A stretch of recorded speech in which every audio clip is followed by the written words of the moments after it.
Serious, 911 operators of Reddit, what's the scariest call you've ever answered?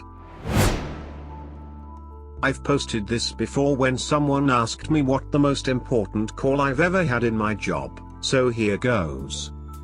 I'm a 911 police dispatcher. The most important phone call I ever received is when I just started with the police about 16 years ago. I was 21, about 2 months in, very green and still getting used to this crazy job. So I get a call from a male who flipped his car on the highway and was trapped. This wasn't unusual, to be honest. It does happen from time to time, especially in rural areas and at night when people drive while they're sleepy. Most people are bugging out and screaming while I try to get their info and send help. My job is basically to obtain a location, start police, fire and ambulance rolling that way, and keep the caller calm and speaking to me, to make sure he doesn't lose consciousness. So the involved driver, who I'll call Zach, was about my age-ish, early 20s, very calm and cooperative and even joking. He was hanging upside down because the car was on its side and he had injured his leg. It was all good. Help was about 10 minutes out and Zach and I were chatting and even laughing about this crazy experience. I knew he was blocking the roadway in his vehicle and was hoping a passerby would stop and help him out. Unfortunately, he was on a blind corner and a car came flying around and struck his rolled over vehicle while he was still talking to me. Lots of screaming and yelling. I could tell he was pretty messed up, but I tried to keep him talking. He was just coughing and moaning. Sadly, the 10 things that need to happen for a car to ignite happened. Smoke and flame started pouring into Zach's car and he started screaming, "Fire! I'm on fire!" Basically, I listened while this poor kid burned to death. I still think about that call daily when I come to work. I've trained several new dispatchers and told that story to all of them. I've always said it's the most important call I've ever taken because nothing will ever be as bad as that. It's helped me deal with all sorts of madness I've been involved in, including hundreds of sexual assaults, domestics, shootings, pursuits, hostage situations, etc. But yeah, after that the rest of this is easy. Edit, I'm overwhelmed with all the positivity I've received here and through messages. You rock, Reddit. A woman called, screaming her head off, that she had driven into a body of water. Her car was filling up with water, she couldn't open the door, she didn't know where she was, etc. Kids in the car, we're all going to die. Meanwhile I'm like, you, what the fuck do I do now? Try to find out details about where she is. We know she can see a massive shopping center, but it could be anywhere even remotely close to that. Local units all fan out to the different large ponds, streams, etc. it could be. Call the Coast Guard and Marine support units to help. Try to find out what kind of body of water it is, how big it is, etc. And she is just too panicked to answer any questions whatsoever. Managed to get the registration of her vehicle and that was it. Turned out she had driven into a flooded road. Absolutely zero danger of the water going past her knees. I've posted this before. I'm a former 111 operator from New Zealand. Our emergency call system works differently to 911, where you call 111 and your call is answered by an operator like me who says 111 emergency, fire, ambulance or police. As the caller you must make the decision and the operator connects you to the service you require. If you require more than one service, e.g., multiple vehicle RTA, then one service will arrange the other, so police will arrange fire, ambulance. Often there are delays, and the day of my scariest call, we had police delays of 15 minutes plus. The call went close to this, me 111 emergency, fire, ambulance or police. I'm not sure, I just want someone to know where I am. Me, are you in any danger? I can connect you to police. I just wanted to say goodbye really. Me connecting you to police, please stay on the line with me. Him pause. No, it's okay. And then there was an awful noise where the guy has stepped into a geothermal hot pool at a park in Rotorua. The pool was at boiling temperature and he's just hopped on in. Police took some time to answer the call and I had to explain to them what had happened. I won't ever forget the noise. I can't describe it well, but it will be with me for the rest of my life. A few days later I was sick and tired of the job and yelled at a caller for being a complete numpty and was fired, not even sorry. I was never offered support or counseling for the events I'd heard or been a part of. Had a man call saying there were 3 children locked in a shed behind his building and he was pretty sure they'd been in there all day. It was -12 degrees that day. I asked if he'd checked to see if they were in there and if they were awake and breathing. He said someone told him, "You don't want to see that," which seemed rational at the time.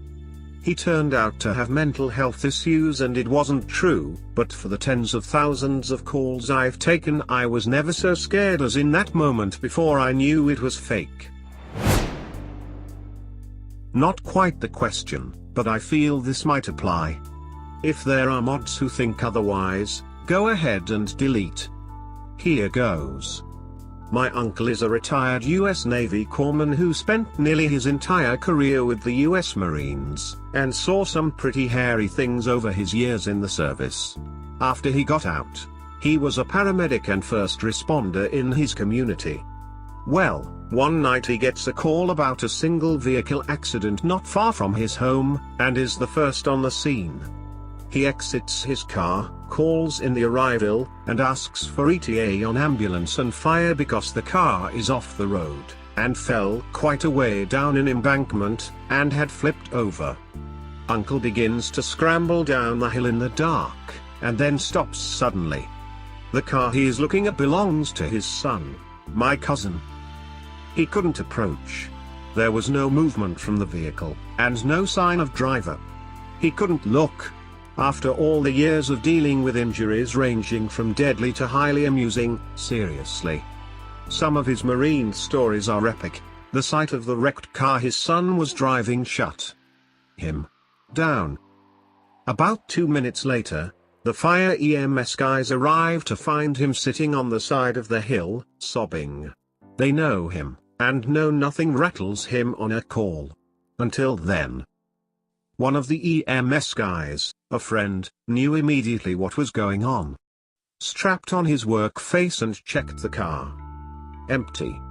My 17-year-old cousin had missed a corner, flipped his car down a 20-foot embankment, and then crawled out, and walked to a nearby home to call the police.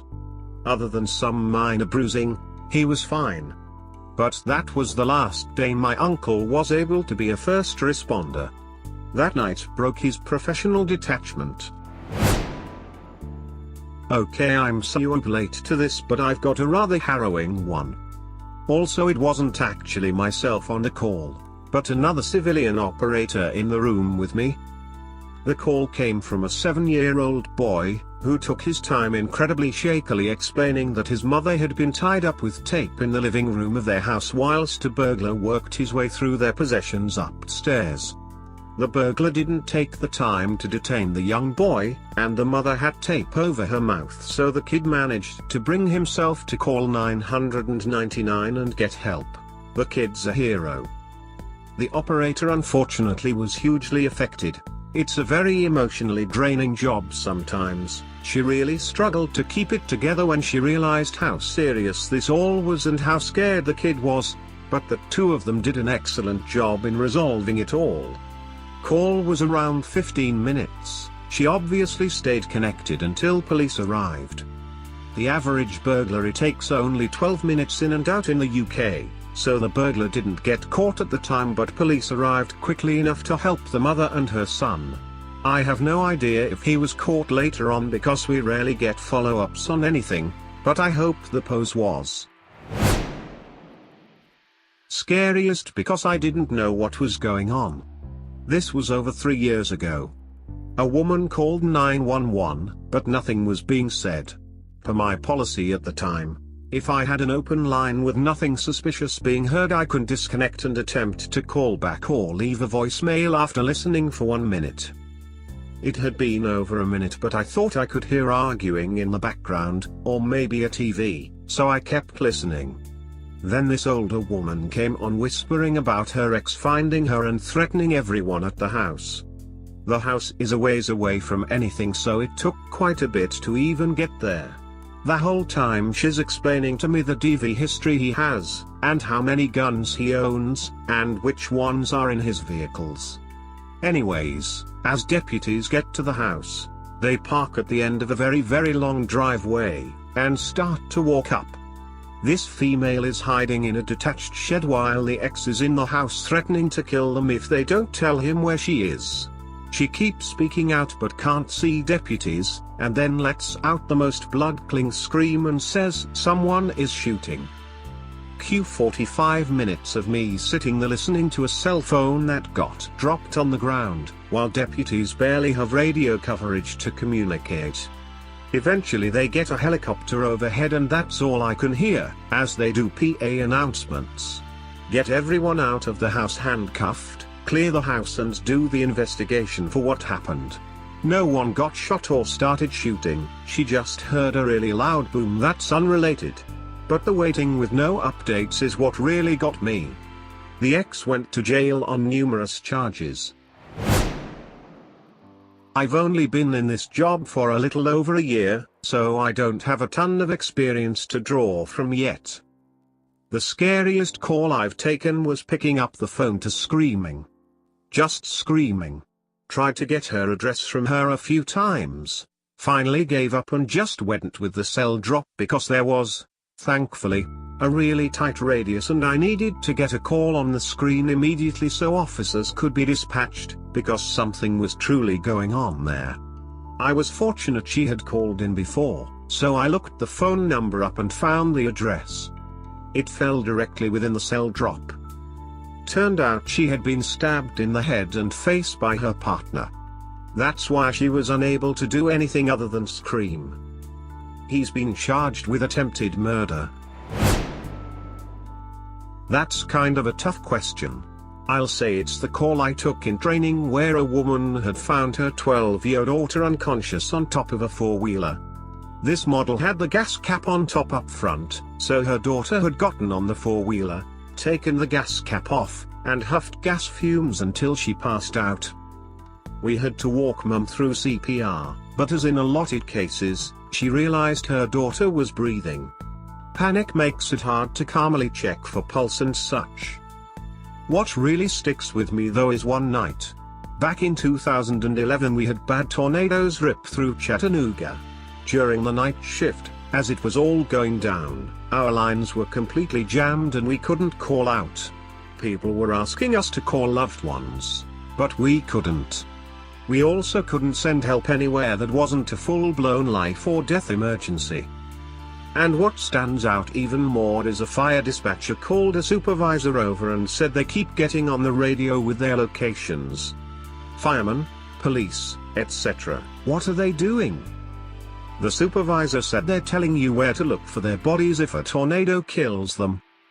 The emergency community is really tight-knit, not just because we work together, but in a real sense we all rely on one another doing our jobs right to save lives and to keep each other safe. A missed address, a forgotten bulletin, get lazy, get angry. Someone can die. And all you can do is sit and listen. If you ever want to feel powerless, sit on a phone and listen to someone cry and beg you for help. You can only send help, but you never pull them out of the fire. You never catch the bad guy. And every cop with you on their radio expects you to keep them safe and their buddies safe. I left the job because I couldn't do it anymore, and 2011's tornado outbreak had a lot to do with it. It's a hell of a thing to listen to people call for help, and you can't do a damn thing. Thank you for watching all the way to the end. If you were at all entertained, please consider giving this video a like and subscribing for future content. Stay safe everyone, until next time.